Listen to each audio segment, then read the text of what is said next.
100కు పైగా దీర్ఘకాలిక సమస్యలకు ఎటువంటి ఆపరేషన్ దుష్ప్రభావాలు లేకుండా హోమియోపతి చికిత్స.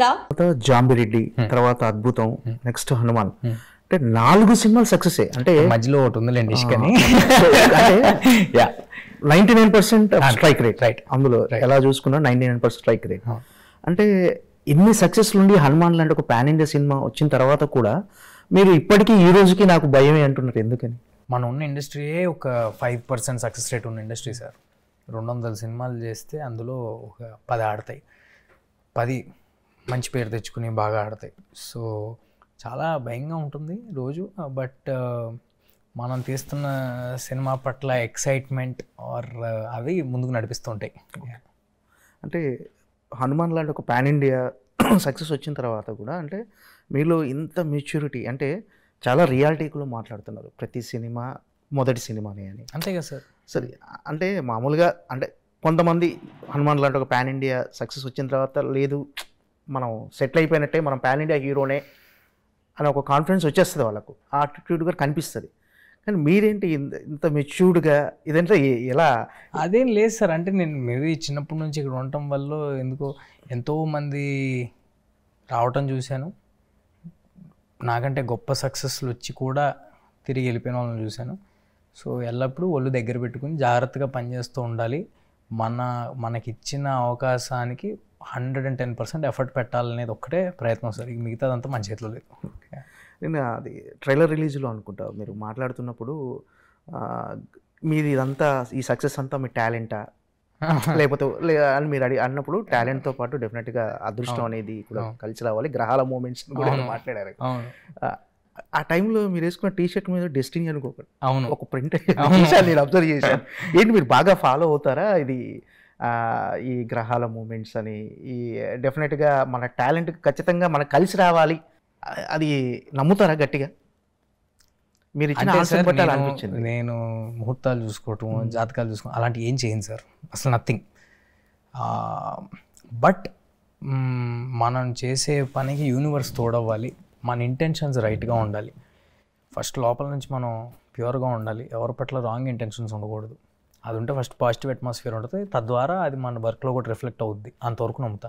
మీరు అన్న డెస్టినీ టీషర్ట్ అది సినిమాలో వన్ ఆఫ్ ద లైన్ అలా వేసుకుంది తప్పితే అదేదో నేను నమ్మి వేసుకుంటుంది కదా. బట్ డెఫినెట్గా సార్ ఇలాంటి ఇండస్ట్రీలో కొన్ని మనం వచ్చిన ప్లేస్ నుంచి ఇవాళ మనం ఉన్న ప్లేసు మనం ఎక్స్పెక్ట్ చేయండి. సో ఇవన్నీ జరుగుతున్నాయంటే మన ఎఫర్ట్, మన హార్డ్ వర్క్, మన సెన్సిబిలిటీ ఎంత ఉన్నప్పటికీ we are at the right place at the right time with right people. So అంటే మీరు ఎందుకంటే పాన్ ఇండియా హీరో అని పిలవద్దు, నన్ను అలా పిలవటం వేరే వాళ్ళకి ఇబ్బందిగా ఉంది అంటున్నారు. ఏంటి మీకేమన్నా ఇబ్బంది కలిగిందా? ఇలా ఎవరన్నా ఏంది? అదేమీ లేదు సార్. అంటే అనిపిస్తుంది కదా సార్, అంటే I'm yet to do a lot of work. చాలా పెద్ద బాడీ ఆఫ్ వర్క్ చేయాలి, ఒక 15-20 years గ్రేట్ వర్క్ చేయాలి. So it's too early for anybody. ఒక్క సినిమా తాలూకా సక్సెస్సో ఫెయిల్యూరో నన్ను డిఫైన్ చేయకూడదు. నా ఎఫర్టు, నా క్రాఫ్ట్, నా టాలెంట్, నా సిన్సియారిటీ నన్ను డిఫైన్ చేయాలని నమ్ముతా. సో అది ఏంటి సరే మిరాయి ఎలా ఉండబోతుంది? మరోసారి లార్జర్ దెన్ లైఫ్ స్టోరీ, ఒక ఇతిహాసాలు, మైథలాజికల్ అన్నీ టచ్ ఉన్నట్టుగా, అంటే ట్రైలర్స్ చూస్తే అన్నీ డెఫినెట్గా థియేటర్కి వెళ్ళి సినిమా చూసేయాలి అని ప్రేక్షకుల్లో ఒక యాంగ్జైటీ, డెఫినెట్గా చూసేయాలని ఒక కలిగింది. ఏంటి మిరాయి ఎలా ఉండబోతుంది అసలు? చిన్న పిల్లల దగ్గర నుంచి 3 ఏళ్ళ పిల్లల దగ్గర నుంచి, నేను మొన్న ప్రెస్ మీట్లో కూడా ఇదే చెప్పాను, 3 ఏళ్ళ పిల్లల దగ్గర నుంచి 80 ఏళ్ళ వారి వరకు అందరికీ ఒక రిలవెంట్ ఫిల్మ్ తీసామండి. It is a film that is relevant across generations. Fantasy, action, emotion, elevation, devotion అన్నీ కలిపి ఉన్న subject. And moreover extraordinary making, visual. మీరు ట్రైలర్ చూస్తే మీకు అర్థమవుతుంది. ఒక విజువల్గా ఒక కొత్త వరల్డ్ మనం తెలుగు సినిమాలో, నేను కాన్ఫిడెంట్గా చెప్పగలను, మన తెలుగు సినిమాలో ఇప్పటివరకు చూడని కైండ్ ఆఫ్ యాక్షన్ ఎపిసోడ్స్ ఇవన్నీ ఉన్నప్పటికీ కూడా చాలా కథ, వెరీ రిచ్ స్టోరీ, అంటే ఎక్కువ కథ ఉన్న సినిమా. ఇవన్నీ ఉన్నప్పటికీ మన కోర్ లెవెల్ ఒక తల్లి ఆశయం కోసం, తల్లి ఆశయాన్ని కొడుకు ఎలా తెలుసుకుని దానికోసం ఎంత దూరం వెళ్ళాడు అనే ఒక మన కల్చర్కి చాలా దగ్గరగా ఉండే ఒక ఎమోషనల్ ఫిలిం. బట్ చాలా ఎక్సైటింగ్గా ఉంటుందండి, థ్రిల్లింగ్గా ఉంటుంది. స్టార్టింగ్ నుంచి ఎండింగ్ వరకు మీకు ఒక సాలిడ్ కథ చెప్తున్నట్టు, మీరు అలా హుక్ అయ్యి ఒక చందమామ కథ చూసినట్టు చూస్తారు సినిమాని. అంటే ఈ కథ విన్నప్పుడు ఖచ్చితంగా ఈ సినిమా చేసేయాలి అని మీకు గూస్ బంప్స్ వచ్చి రక్తం మరిగిన అంశం ఏంటి, అంత ఎలిమెంట్ ఏంటి అసలు ఈ సినిమాలో? ఈ ఖచ్చితంగా చేసేయాలి నేను ఎప్పుడు అలా ఫీల్ అవ్వకపోతే అసలు చేయనండి సినిమా. నేను 100% ఫుల్ ఎక్సైట్ అవ్వాల్సిందే. సో ఏదో లెక్కలు వేసుకుని కొలతలు వేసుకుని చేయటం అనేది ఎప్పుడు నాతో ఉండదు. ఈ పర్టికులర్ ఫిల్మ్ యాక్షన్ అడ్వెంచర్ అనేది మన తెలుగు సినిమాల్లో చాలా అరుదుగా వచ్చే ఒక ఇది. అండ్ మోర్ ఓవర్ అశోకుడు 9 పుస్తకాల గురించి, ఆ జ్ఞానం గురించి ఒక మిత్ మనం ఇప్పటి నుంచో వింటూ ఉన్నాం. అదొక ఎక్సైటింగ్ ఎలిమెంట్. అండ్ ఈ సినిమాలో ఎంతటి పెద్ద విపత్తు వచ్చినా, ఎంతటి పెద్ద విపత్తు రాబోతున్నా దానికి సమాధానం మన ఇతిహాసాల్లో ఎప్పుడో పెట్టబడి ఉంది అనే ఒక కాన్సెప్ట్ నాకు హైనిచ్చిన కాన్సెప్ట్. అండ్ ఇవన్నీ ఎవరు చెప్పారు అనేది కూడా ఇంపార్టెంట్ అండి. ఇదంతా ఒక ఎక్స్ట్రీమ్లీ టాలెంటెడ్ పర్సన్ కార్తిక్ ఇలాంటి ఐడియా చెప్పేపాటికి ఐ వాజ్ సూపర్ ఎక్సైటెడ్. అంటే ఇది నేరేషన్ ఇచ్చినప్పుడు మీకు బాగా ఈ సినిమా చేశాను సన్నివేశం ఏదైనా గుర్తుందా? నేరేషన్ ఇచ్చి బాగా ఈ సినిమా ఖచ్చితంగా చేసేయాలి అని ఒక అనిపించిన సన్నివేశం ఏదైనా ఉందా ఈ సినిమాలో ఫస్ట్ నేరేషన్ ఇచ్చినప్పుడు? క్లైమాక్స్ నాకు ఎక్స్ట్రాడినరీ కిక్ ఇచ్చింది. అలానే కాదు సార్, అంటే యాజ్ అ హోల్ ఏదో అంటే నేను కథ వినేటప్పుడు నన్ను నేను చూసుకుని నేను ఈ సీన్ చేస్తే ఎలా ఉంటుంది, అది నాలో ఉండదండి. ఓవరాల్గా యాజ్ అన్ ఎక్స్పీరియన్స్ ఆడియన్స్ థియేటర్కి రావడానికి ఒక రీజన్ ఉందా? As an experience I delivering something totally new that nobody has delivered until now. And but at చాలా కొత్తగా ఉండాలి బ్యాక్డ్రాప్ విధంగా, బట్ కథగా మనకు తెలిసిన కథ ఉండాలి. మనకు తెలిసిన కథ అంటే I mean to say emotions మనకి దగ్గరగా ఉండే ఎమోషన్ అయి ఉండాలి. అండ్ చాలా క్లీన్ ఫిల్మ్ అయి ఉండాలి. అక్రాస్ జనరేషన్స్ రిలేటబుల్గా ఉండే సినిమా ఉండాలి, అందరికీ కనెక్ట్ అయ్యే సినిమా ఉండాలి. ఇన్ని అంశాలు కలగలిసి రావడం అనేది అరుదుగా జరుగుతాయి సార్. సో ఇవన్నీ ఈ సినిమాలో కలిసి వచ్చినాయి. Okay, yeah. కార్తీక్ ఘట్టంనేని ముందు సక్సెస్ ఇచ్చాడా లేదా అనేది వదిలేస్తే, యాజ్ అతను నేరేషన్ చెప్పి అతని స్ట్రెంగ్త్ ఏం గమనించారంటే కార్తీక్ ఈ సినిమా తీయగలడు అంటే కార్తీక్ స్ట్రెంగ్త్ ఏమిటి అనుకుంటున్నారు? Actual Karthik strength sincerity sir, sincerity. And Karthik strength కొత్తగా నేను గమనించేది ఏముంది సార్, తను excellent photographer, most talented cinematographers in Tollywood. And తన సినిమాలు అన్నింటిలో కూడా ఒక టిపికల్ తను డిఓపిగా చేసినప్పటికీ, తన సినిమాటోగ్రాఫర్గా చేసినప్పటికీ ఆ సినిమా తాలూకు ఒక స్టోరీ టెల్లింగ్ ప్రతి సినిమాలో ఒక స్టైల్ ఉంటుంది తను డిఓపిగా చేసిన ప్రతి సినిమాలో. సో అలాంటి స్టోరీ టెల్లింగ్లో ఇలాంటి ఒక అంబిషియస్ అటెంప్ట్ చేయటం అనేది ఐ వాజ్ వెరీ ఎక్సైటెడ్. అంటే ఇందులో ఎమోషన్ కోర్ ఎలా ఉండబోతుంది అంటే చాలా విజువల్ ట్రీట్ కానీ విఎఫ్ఎక్స్ కానీ గ్రాఫిక్స్ ఎన్ని ఉన్నా ఆ ఎమోషన్ లేకపోతే సినిమా సోల్ మిస్ అవుతుంది అనిపిస్తుంది. అవును, దీంట్లో ఎమోషన్ ఎలా ఉండబోతుంది సార్? అంటే నేను మీతో అన్నట్టు సినిమా మెయిన్ మోటివే తల్లి ఆశయం కోసం కొడుకు ఎంత దూరం వెళ్ళాడు అనేది. అంటే ఇది టిపికల్గా మనం పక్కింట్లో చూసే ఒక మనిషి తాలూకా కథ కాదు, ఇది ఒక ఫ్యాంటసీ, ఒక వరల్డ్. సో ఇందులో ఎమోషన్ ఉంటుంది, దానికి రీజనింగ్ ఉంటుంది. బట్ నేను ఎంత ఎమోషన్ డ్రైవ్ చేసినా కూడా మీకు బ్యాక్ ఆఫ్ ద మైండ్ మీకు తెలుసు చూస్తుంది ఒక పక్కింటోడు కథ కాదు, ఒక ఫ్యాంటసీ అని. సో మోర్ దెన్ దట్ కథగా చాలా స్ట్రాంగ్ రీజన్స్, మోటివ్స్ ప్రతి క్యారెక్టర్కి ఉంటాయి సార్. ఓకే, అంటే ఈ సినిమా చాలా అవుట్డోర్ షూట్స్ జరిగినాయి, చాలా రిస్కీ షాట్స్ కూడా ఉన్నట్టుగా తెలుస్తుంది. ఇందులో మీరు చాలా రిస్కీ షాట్స్ చాలా చేశారా? అందులో బాగా ఛాలెంజింగ్గా ఫీల్ అయిన సీన్స్ ఉన్నాయి ఏమన్నా? బాగా ఛాలెంజింగ్గా ఫీల్ అయ్యేది ఎప్పుడు ప్రమోషన్స్ సార్.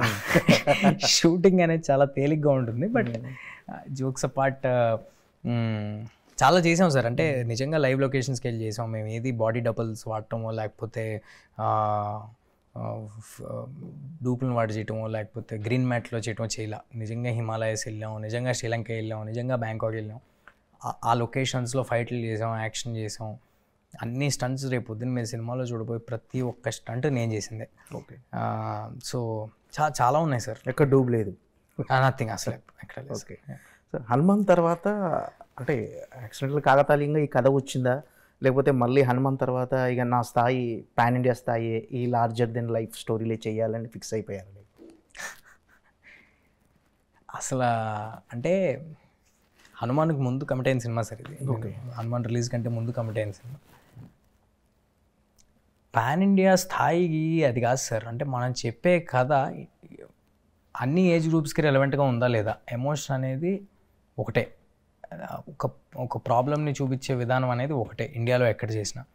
సో నేను ఇందాక చెప్పినట్టు నా దగ్గరికి ఏదైనా కథ వచ్చినప్పుడు నేను గమనించుకునే, ప్రతి సినిమాలో అవన్నీ గమనిస్తాను కాదు, బట్ నేను కొన్ని పర్టికులర్ సినిమాల్లో కథలు చెప్పినప్పుడు నేను గమనించేది ఏంటంటే, ఇది ఒక క్లీన్ ఫిల్మా, నన్ను నేను చూసుకుంటున్నానా, can I be part of this film, and థియేటర్కి రావడానికి ఆడియన్స్కి ఎక్సైట్మెంట్ ఉందా ఈ కథలో, అదర్ దెన్ స్టార్ క్యాస్ట్ తీసేసి, మ్యూజిక్ తీసేసి, ఇంకోటి తీసేసి కూడా కథగా దానికి ఆ బలం ఉందా లేదా అనేది వెతుక్కుంటా.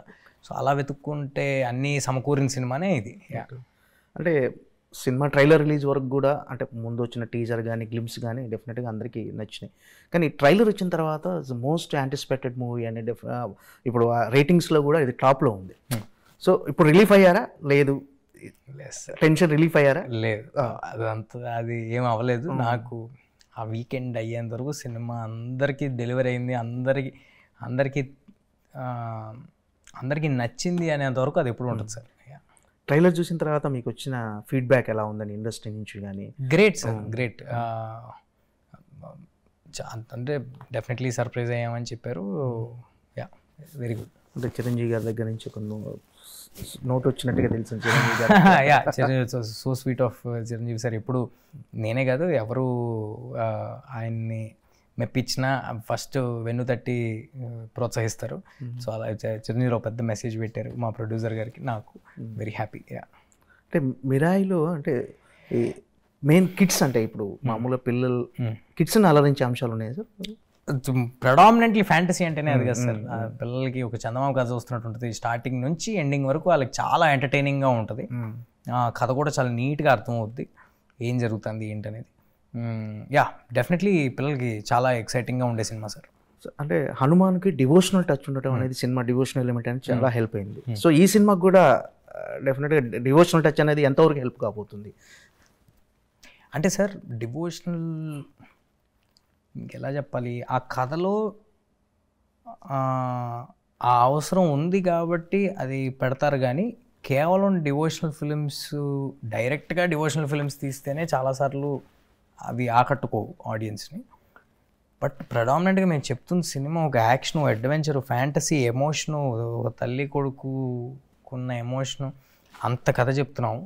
అందులో డెఫినెట్గా మనం చెప్పబోయే ఇతిహాసాల్లో ఉన్న ఒక పాయింట్ మేము ఏదైతే ఎత్తుకుని చెప్తున్నామో అది చాలా చిన్న పోర్షన్ ఉన్నప్పటికీ ఒక మంచి మోరల్ ఎట్ రైట్ టైం మీకు ఒక ఎలివేషన్, గూస్ బంప్స్ ఇచ్చేలాగా డెలివర్ అవుతుంది.